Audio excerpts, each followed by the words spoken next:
Before we jump into today's story, make sure to like this video, subscribe to Hidden Karma Stories, and turn on notifications so you never miss a new upload. And let me know in the comments where you're watching from. I read every single comment, and I love seeing how far these stories travel around the world. Now let's get into today's story. I'm a 34-year-old woman, a licensed occupational therapist working at a rehabilitation center in a mid-sized city in Ohio. I've been at the same facility for almost 9 years, started as an assistant right out of college, worked my way up, got my license, built a solid reputation. I'm not rich by any stretch, but I'm stable. I own a modest townhouse, I drive a paid-off car, and for the past 6 years I had been carefully, methodically saving money in a dedicated account that I called my future fund. The goal was a down payment on a real house. Not a townhouse I bought in my late 20s when I was just trying to have something to my name, but an actual house with a yard in a good school district, somewhere I could eventually raise a family if that happened for me. By the time this story begins, that account had grown to just over $62,000. I want you to understand what $62,000 meant to me. I skipped vacations. I drove that same car for 11 years. I packed lunches every single day. I said no to things constantly. Every extra shift I picked up, every holiday bonus, every tax return, every birthday check from my grandmother went into that account. It was the most disciplined I had ever been in my life, and it represented everything I had worked toward since my late 20s. The account was a high-yield savings account at a credit union I had used since I was 19 years old.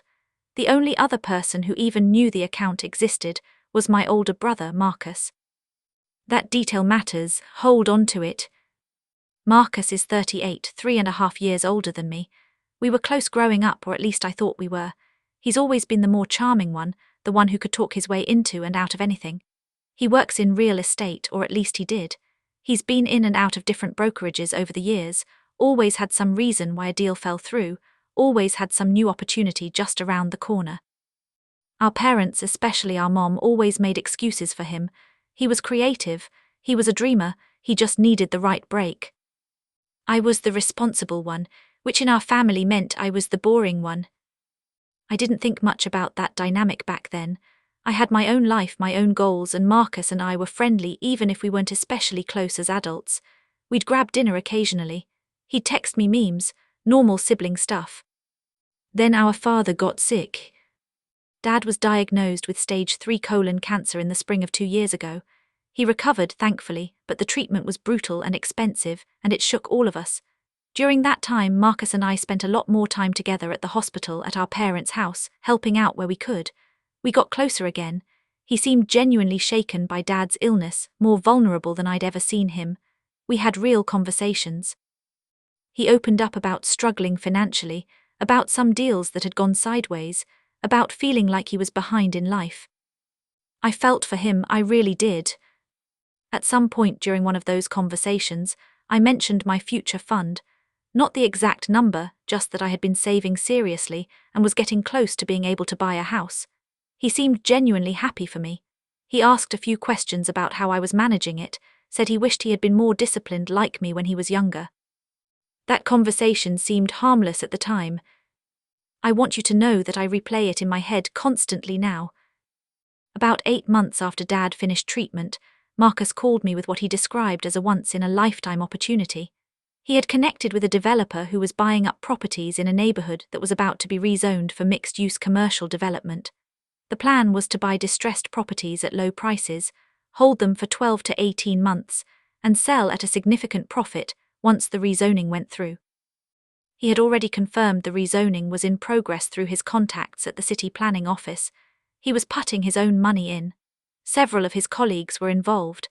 He just needed one more investor to make the numbers work, and he wanted to give me the opportunity before he went to anyone else. The projected return was between 40 and 60% over 18 months. I said no.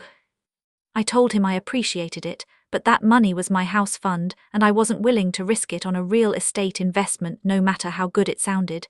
He said he understood completely. He didn't push. He was gracious about it. He said he just wanted to make sure I had the chance. I thought that was the end of it. 4 months later, I logged into my credit union account to transfer my monthly contribution, and the balance read $4,211. I sat there staring at my screen for probably 30 seconds before my brain even registered what I was seeing. I refreshed the page. Same number. I checked the account number. Same account. I scrolled down to the transaction history and saw a series of withdrawals over the previous 6 weeks totaling $57,800, moved out in chunks ranging from $3,000 to $9,000 at a time, all of them authorized through the credit union's online transfer system. My hands were shaking. I called the credit union immediately and sat on hold for 22 minutes, which felt like the longest 22 minutes of my life. When I finally got someone, I explained what I was looking at and asked if there had been any kind of error or fraud alert. The representative checked the account and told me that all of the transfers had been authorized through my online banking profile, using my username and password, and that the receiving account was an external account I had linked for transfers. An external account I had linked. I had never linked an external account to that savings account in my life.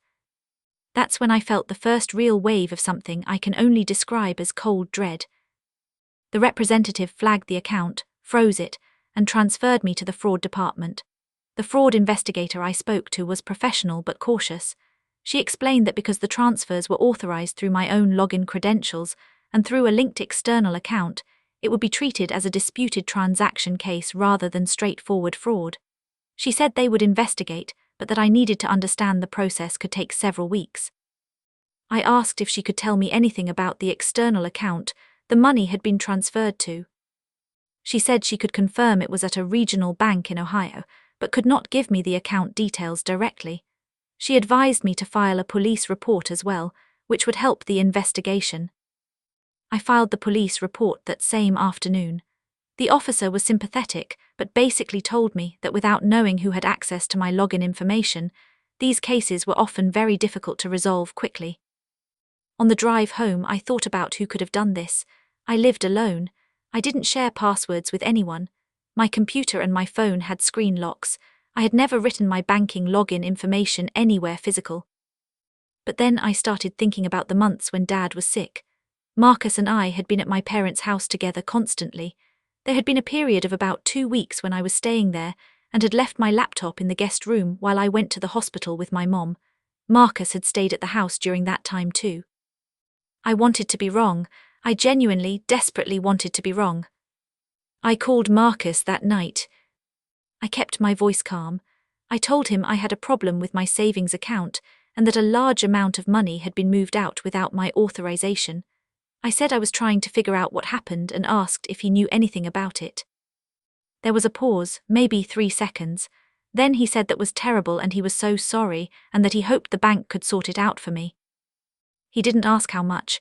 He didn't ask when. He didn't express disbelief. He didn't say anything that a normal person hearing that their sibling had been robbed would say. He just offered a flat, practiced sympathy and moved on. I kept the conversation short. I told him I'd keep him posted and hung up. Then I sat on my kitchen floor and cried for about an hour. After I pulled myself together, I started doing what I should have done from the beginning. I went through my laptop and found my browser history, my saved passwords, my autofill data. I ran a full security scan. I checked for any remote access software or keyloggers. I found something. A piece of software called a remote desktop access application had been installed on my laptop. It was tucked into a folder I never used, and it had been installed about 2 months after the period when Marcus had been staying at my parents' house. But here's the thing about remote access software. It can be installed with a delayed trigger, or it could have been installed during that window and I just hadn't noticed it. The install date in the file properties showed a date from about 7 months prior, which lined up exactly with when I had been staying at my parents' place. I screenshot everything. I didn't uninstall it yet because I had been watching enough true crime content to know that evidence should be preserved in its current state. I called a lawyer the next morning. The lawyer I found specializes in civil litigation and financial fraud. Her name is irrelevant for this story, but she was sharp, thorough, and immediately understood what I was describing. She told me that the remote access software was significant evidence and that I should also request my full account records from the credit union, specifically the IP addresses associated with the login sessions that authorized those transfers. I hadn't even thought of that. I called the credit union fraud department again, explained I was working with an attorney, and formally requested all login and session data associated with my account for the prior 12 months. While I was waiting for that data, my lawyer advised me not to confront Marcus directly or tell anyone in my family what I suspected. She said if he knew I was building a case, he might move the money or make it harder to trace. That was the hardest 2 weeks of my life. I was going to Thanksgiving at my parents' house. Marcus was there. I had to sit across the table from him and eat turkey and listen to him tell a story about some golf trip he had recently taken.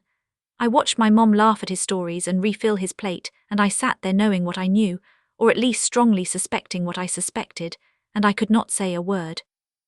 What I also noticed at Thanksgiving was the car in the driveway. Marcus drives a beat-up Jeep, or he did. The car in the driveway when I arrived was a newer model luxury SUV, black, loaded.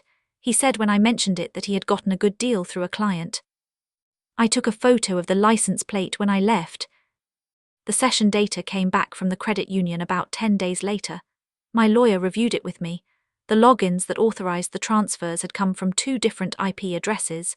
One was mine, my home internet connection, used for a single login that appeared to be my normal banking activity. The other IP address was different. It was associated with a residential internet service account in the same city.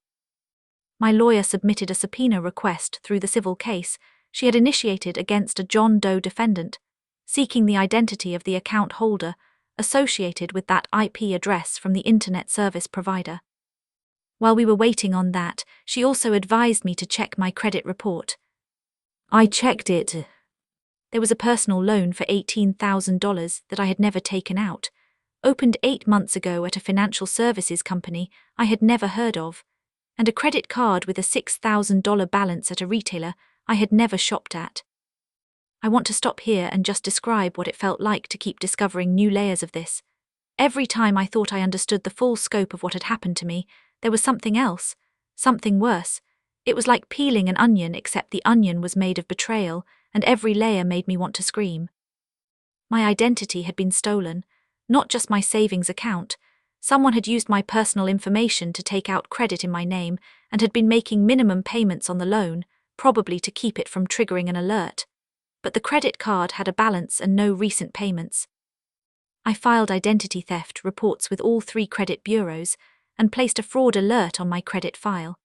My lawyer filed additional complaints with the Consumer Financial Protection Bureau and the Ohio Attorney General's Financial Crimes Division. The ISB subpoena came back 3 weeks after it was filed. The IP address belonged to Marcus. At that point, I had a remote access application installed on my laptop during a period when Marcus had unsupervised access to my home, login sessions from his IP address, authorizing $57,800 in transfers out of my account, a luxury vehicle he had recently acquired, a fraudulent personal loan in my name, and a fraudulent credit card in my name. My lawyer filed a formal lawsuit against Marcus for conversion, fraud, identity theft, and unjust enrichment. She also submitted everything to the detective assigned to my police report, and within 2 days of receiving the evidence package, the detective contacted me to say the case was being escalated. Marcus called me the day after he was served with the civil lawsuit papers. He called me 17 times before I picked up. When I finally answered, he was not apologetic. He was angry. He told me I was making a huge mistake. He said this was going to destroy the family. He said if I would just drop it, he would pay me back over time, and that dragging this into court was going to humiliate everyone, including our parents. I let him talk. Then I told him that the only thing that would have destroyed this family was what he did, and that I had documented everything. He said, and I want you to hear this clearly, he said, "You can't prove it was me." I said, "Your home internet address is in the bank server logs, Marcus." He was quiet for a moment, then he said, "It's just money, you would have been fine." I hung up. My mom called me an hour later. Marcus had already gotten to her. She was crying. She said I was going to put my brother in jail over money. She said families work things out between themselves.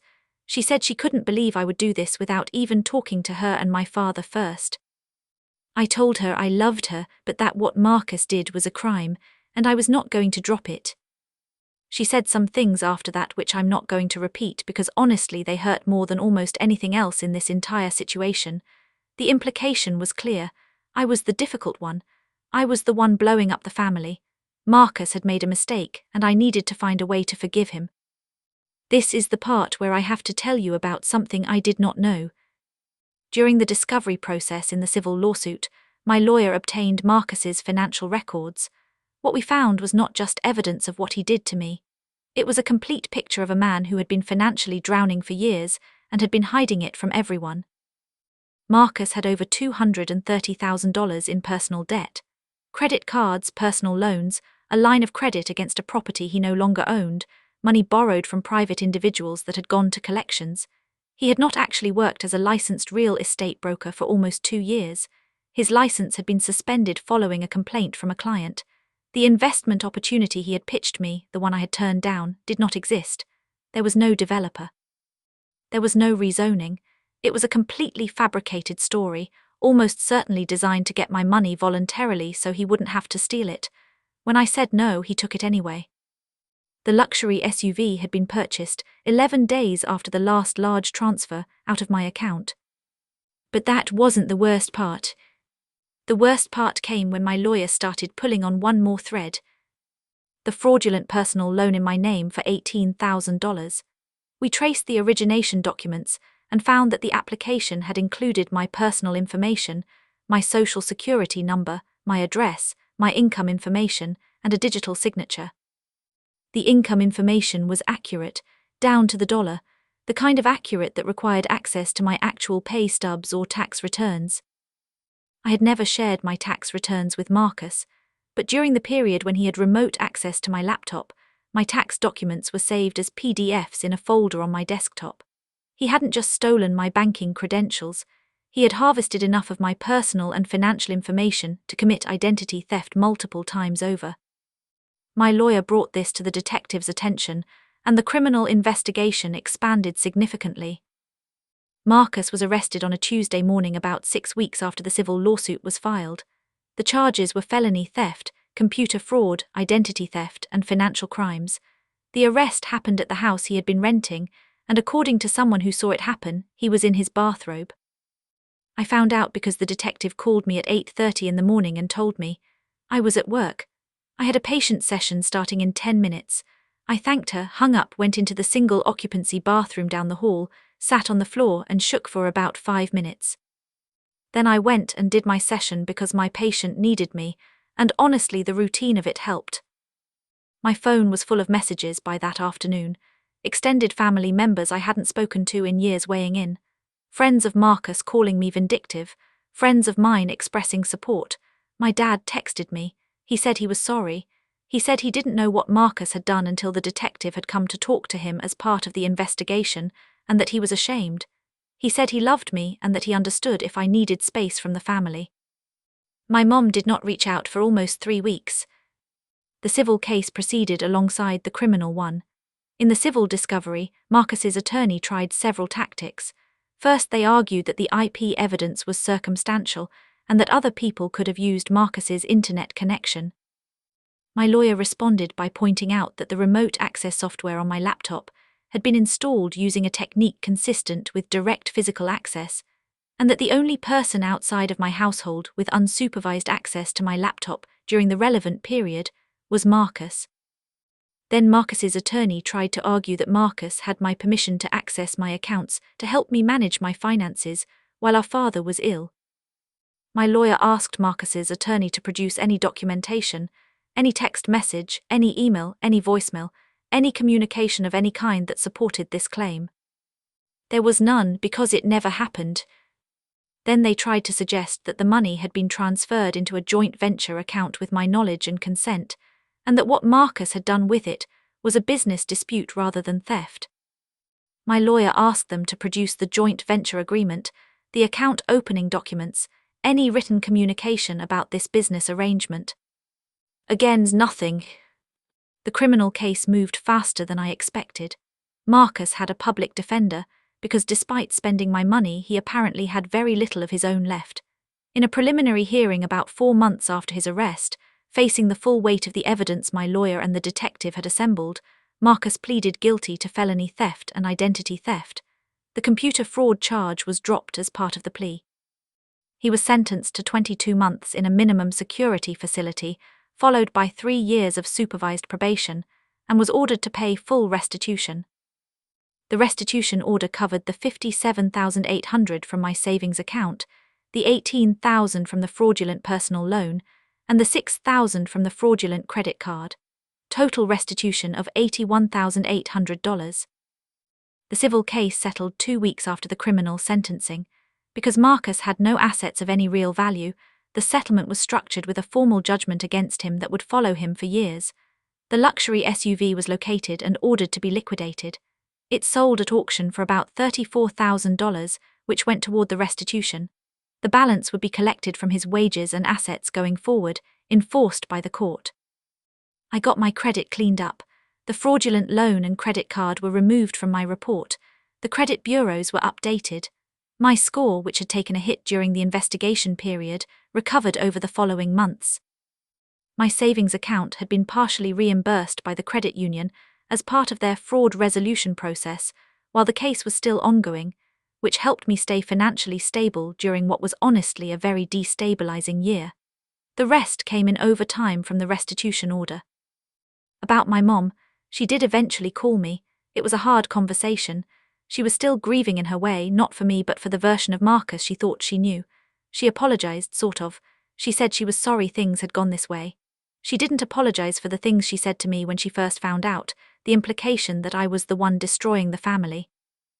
I let it go mostly, because I love her, and because I understood that her golden child had just been exposed as a criminal, and that was something she would need years to process. My dad and I are closer now than we were before any of this happened. He visited me about 2 months after Marcus's sentencing, and we had a long dinner where he talked about patterns he had seen in Marcus going back decades, ways the family had enabled him, money their parents had lent him that was never repaid. He was honest in a way that felt like he was finally seeing clearly. He said he was proud of me. He said it twice. That meant more than I can explain. I am still in my townhouse. The housing market shifted during all of this and the timing for buying changed, but I have rebuilt my savings account. Slowly, carefully, the same way I built it the first time. The account is at a different credit union now. I have 2-factor authentication on everything. My passwords are different, complex, and stored nowhere except my head and a password manager. I also went to therapy during all of this, which I want to mention because I think people underestimate how much something like this costs emotionally. Having your trust violated by someone you loved, in a way that was this calculated and this sustained, it does something to you. Therapy helped me process it in a way that was actually useful rather than just cycling through anger and grief on my own. There's one more thing I want to tell you. About 4 months after Marcus began serving his sentence, I got a letter, not from him directly but from a victim advocate connected to the facility. Apparently Marcus had requested to send me a letter as part of a program. I didn't have to read it or respond. The advocate made that clear. I read it. It was not what I expected. It wasn't an excuse. He didn't try to justify it. He said he had been in deep financial trouble for longer than anyone knew, that he had made a choice he knew was wrong, and that he had told himself it wasn't really stealing because he intended to pay it back. He said he understood if I never forgave him and that he wasn't asking for anything. I have not responded. I don't know if I will. Forgiveness for something like this isn't a switch you flip. It's a long process and I'm still somewhere in the middle of it. What I know is this. I worked for that money, every dollar of it. I sacrificed for years to build something that was supposed to be the foundation of my next chapter.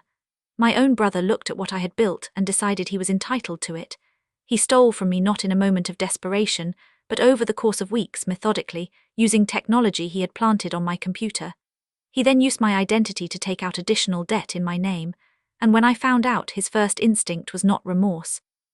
It was to tell me I couldn't prove anything. The system worked eventually, not perfectly, not quickly, and not without costing me enormous amounts of stress, time, energy, and emotional health, but it worked. And Marcus, who once sat across from me at Thanksgiving and ate my mother's cooking and talked about golf trips while my stolen money sat in his account, is spending his days in a minimum security facility in Ohio, with a felony conviction on his record, a restitution debt that will follow him for years, a suspended professional license, no career, and a reputation that has been thoroughly and permanently destroyed in every professional and social circle he once occupied. The car got auctioned. I got my money back. And I am still here, still working, still saving, still building toward the house with the yard in the good school district. It's going to happen, just a little later than I planned. So that's my story. If you enjoyed this one, don't forget to like the video and subscribe to Hidden Karma Stories for more unbelievable stories where karma eventually catches up with people. And let me know in the comments what you would have done in my position. Thanks for listening.